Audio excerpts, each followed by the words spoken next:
Welcome to Fan for Racing Radio. I am Fan for Racing Sharon, and joining me today is Jay, and he is the big mouth of the South. Is that right, Jay? Mid-South, yeah, big mouth of the Mid-South. We'll talk about that later tonight as we got another nickname one coming, I think. I hope. I know you said you contacted Chris, so I tagged him when I shared that this afternoon, so can't wait to talk to Chris Crichton. I'll give you more details on that as we end the show here today with our coming soon segment. And but today we are going to be reviewing the NASCAR Xfinity Series race at Las Vegas. And what a race it was. Justin Allgaier ended up being the winner. Eric Almirola was in there and he was running in second. But wow, overall thoughts about that race? Well, I know in the Cup Series we're talking about the level playing field and the parity. The Xfinity Series, it's not quite as much, and to me it's amongst a couple organizations, Junior Motorsports, who Justin Allgaier drives for, as well as Joe Gibbs Racing and Richard Childress Racing so far this year. I will say there's been a surprise there with the Stewart-Haas team. As we go through the rundown, we'll talk about them individually, but as an organization, the thing that scares me is I think right now already just 5 races in, I think for the Xfinity Series, 5 races in, we're already seeing the cream at the top, not rising to the top, at the top. It's at the top. Yeah, so, I know exactly what you mean. These other teams, there's some good teams out there, and they'll make the playoffs and may have a shot at contending, but they're playing catch up already. Yes, indeed. It is the truth. And we will talk about the race and give you more details here. But before I move on, Jay, I forgot to say happy St. Patrick's Day to everybody today. Yeah, I know. Like I said, I'm not Irish, and it's never been a big thing for me. So somebody asked about that, wearing green, because I was in all blue today, and I was like, it didn't. I heard him talk about it on the morning drive, and it still didn't click that I was supposed to be wearing green. Well, I thought I'd wear my green today. I think everybody wears green, whether you're Irish or not, on St. Patrick's Day. But I'll tell you what, we've got a lot to talk about here with the Xfinity Series. Justin Allgaier in Las Vegas hit the jackpot on Friday night. He saw the Eagles in concert, and on Saturday he was flying high, holding off Eric Almirola over the 102-lap green flag run. Allgaier finally claimed a victory at Las Vegas Motor Speedway after finishing second 4 times, Jay, at the 1.5-mile track. In dominant fashion, the number 7 of Justin Allgaier led 102 laps to win the LiUNA NASCAR Xfinity Series race at Las Vegas Motor Speedway. It was his first victory of the season and his first again at Las Vegas in 22 starts. Eric Almirola won stage 2, led 51 laps on his way to the runner-up finish, and Richard Childress Racing teammates Jesse Love and Austin Hill overcame mid-race issues to finish 3rd and 4th. Sam Mayer rounded out the top 5. Then it was Brandon Jones who finished in 6th, followed by Ryan Sieg, Harrison Burton with another good run, Connor Zilisch, Sheldon Creed filled the rest of the top 10. There were 7 lead changes among 5 drivers and 3 cautions for 18 yellow flag laps. And believe me, that's going to sound very mild compared to what we're going to see in the Cup Series. Right, and that's why I said the parity here is a little bit not quite as good between amongst teams, amongst organizations. You hit on it, Justin Allgaier, and we talked about this on the preview show. This should not be a surprise that he's your winner, nor should it be a surprise that Eric Almirola was the one battling him as the top 2 heavy contenders, as well as then Connor Zilisch. When you look at laps led, the other one that led a good amount of laps, two times for 28 laps. Not a surprise. They're already a winner this year in the Xfinity Series. So, like I said, the cream is already at the top, in my opinion. And then I mentioned Richard Childress Racing, and they too have been so strong this year with Austin Hill already getting the victory. You got Jesse Love and Austin Hill right there. What I do like, though, and it's a little bit of a surprise to me, and I say a little bit, of the Haas factory team. They went away from being Stewart Haas Racing. They lost Cole Custer as well as Riley Herbst, both veteran drivers from that. They lost the sponsorship of Monster Energy. So, and they brought in two good drivers, Sam Mayer switching from Chevy to Ford, and then Sheldon Creed switching manufacturers for the third year in a row. So I had some concerns as to how long it would take them to gel. Not that they wouldn't and be up there, but how quickly they have. So I am happy about that. Sam Mayer being your fourth or fifth place finisher. Sorry. Here's the one I have kind of a question. Brandon Jones returning to Joe Gibbs Racing. He's been there. Yep. Didn't light it on fire. He got some good runs, but wasn't the top JGR team. Now he's back, and we see what JGR is doing as an organization. Can Brandon Jones get over that hump? And I don't know. Yeah, I don't know what it is. Just is always right there, but not quite over the top. The one I like here, or two actually here I like, 7th and 8th, Ryan Sieg. And we've seen that organization building and building. Gets him another top 10. Have the alliance with that I know has helped. And I think that's what's pushing them another level up. It's got to be with the Haas factory team, because that's the only other Ford team, isn't it? I believe so, yes. I don't think RSS Racing, I think, is also. And then you got Harrison Burton as another single Ford team there with the Alpha Prime. Yes. And Harrison's return there again was kind of a question mark. We saw what he was capable of in Xfinity Series, has the Cup experience, but coming back to a mid-tier team, and that's where you got to put this team. But I think they are progressing. They've been top 10. I know to start the season, the first two races, he was the only one to have finished in the top 10 the first two races. Hit that little bit of a slump, but still hanging right in there.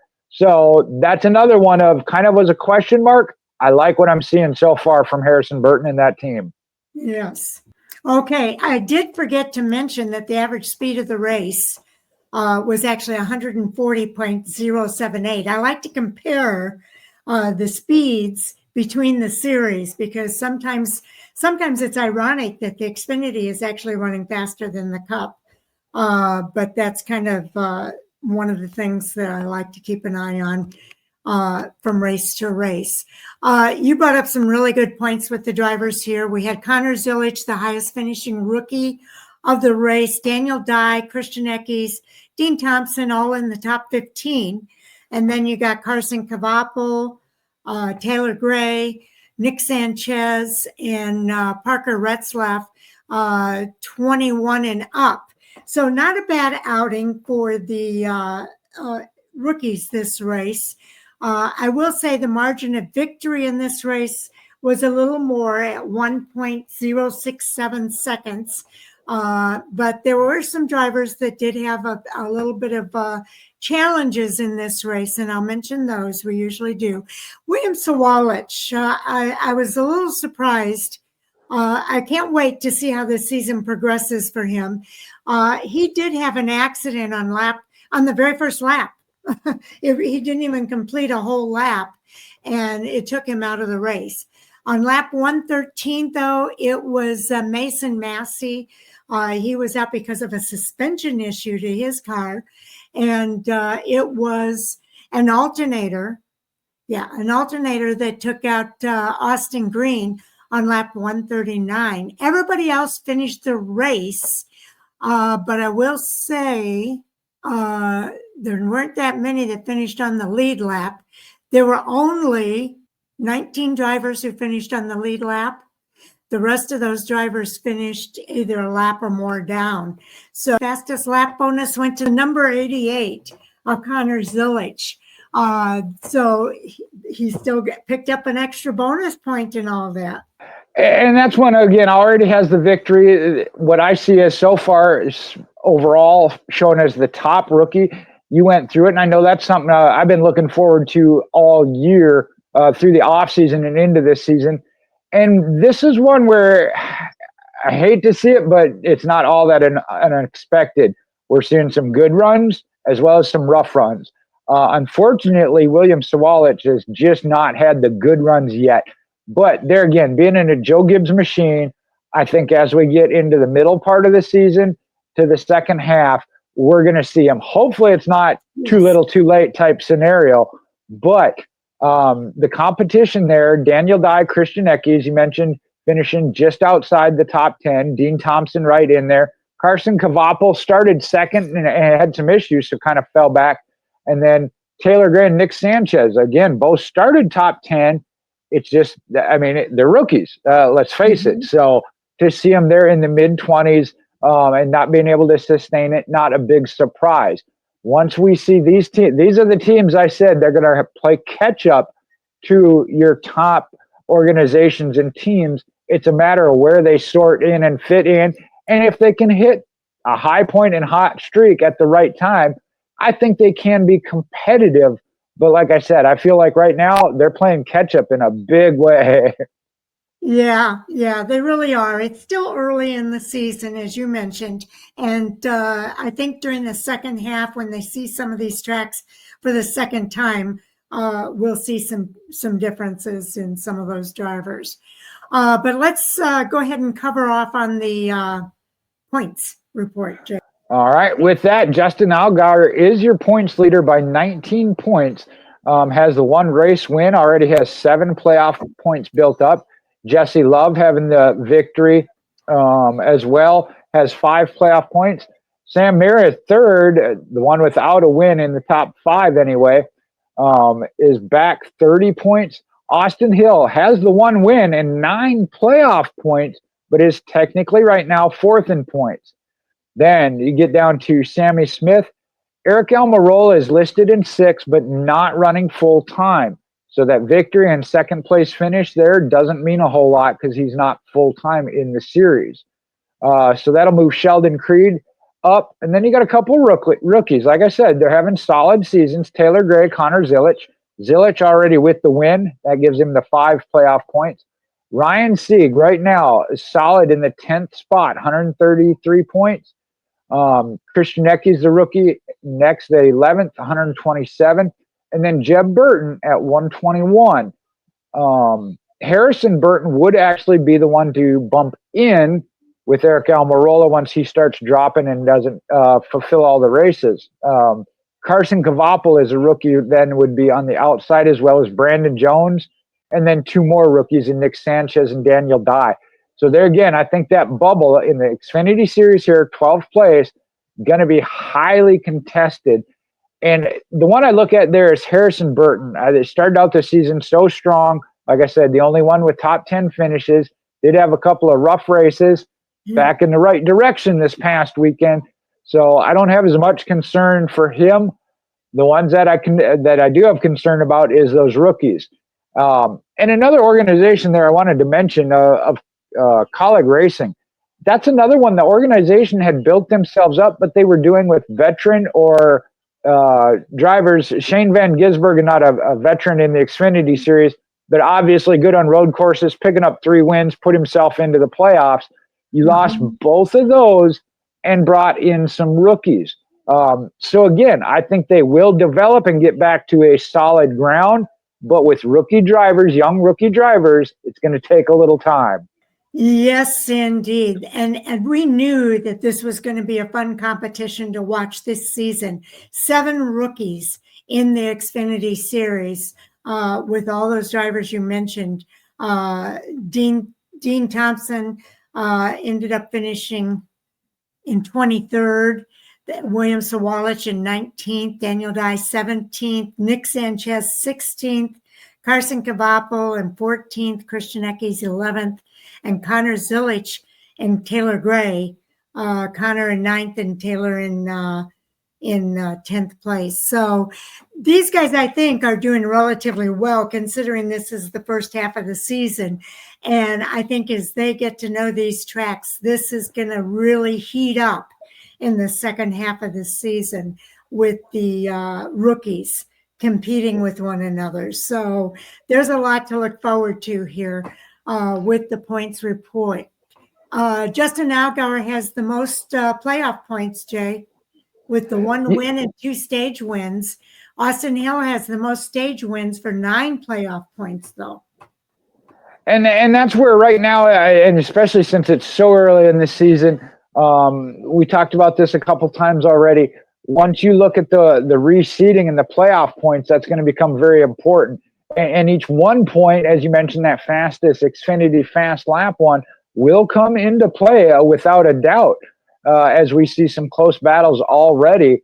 And we look saw at Connor Zilic. He's the one who got that 1 point, and it actually caused him to be tied with Ryan Sieg, and it puts him on top of that tie.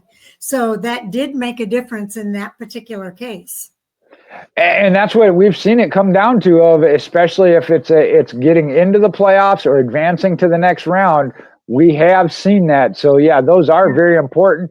And that's one of those where I know at Daytona and Atlanta, Jeremy Clements, I think, is one that got it early in the year. Now he's right behind Sawalich, 20th place.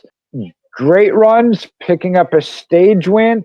Those are ones where it's going to be very important for teams like that are going to be fighting in that points battle around 12th when push comes to shove at the end of the regular season. Yes, indeed. It is going to be very, very interesting. We're at our what's coming up next on Fan for Racing Radio. So watch for more coming soon. This is actually our first review from this weekend. We're also going to be doing, Sal and I are going to do the reviews for the Truck Series and the Cup Series later tonight. And then after all of that, Jay and I are going to be back, and we are going to do the Hot Topic Sound Off live stream. And we do have Chris Crichton, the yellow caution flag. He's joined us many times here on Fan for Racing Radio, off and on, and it's going to be a homecoming tonight. He's coming back for our Hot Topic Sound Off. We've got a list of things we're going to talk about. There is a live chat available. We'd really like it if people would join the live chat and interact with us during the show. That's why we're doing it live, is so that fans can interact with us. So please help us out. Otherwise, we have no reason to do the live stream. So interact with us and be a part of the action there. It's a do not miss night, because we have a lot of hot topics to discuss, Jay. You know, as I was thinking about it, I was like, I don't know if there are that many. And you came with the list. And as I was thinking about it, put a couple up there. I'm like, we actually do have quite a bit. And there was one we said hadn't really even thought about, but are probably going to need to discuss on a later show. We'll see what we all get through tonight, as well as readdressing a couple. I know the lawsuit was on there, obviously, as well as the softer tire after NASCAR did a tire test. And I said I wanted to readdress that, having heard both from some fans, Chocolate Myers, who obviously respected within the industry, was on with Dave Moody. That kind of swayed me. We talk about that. We may disagree, and sometimes actually we get swayed one way of we see the other side. So we'll talk about that tonight on Hot Topics. Okay, so the tire one is not on our list that's posted over at Fan for Racing Radio on YouTube, but I always put that and more, because you never know if somebody who's interacting with us comes up with a hot topic that we didn't think about, or if Jay or Chris come up with something that we haven't put on the list yet.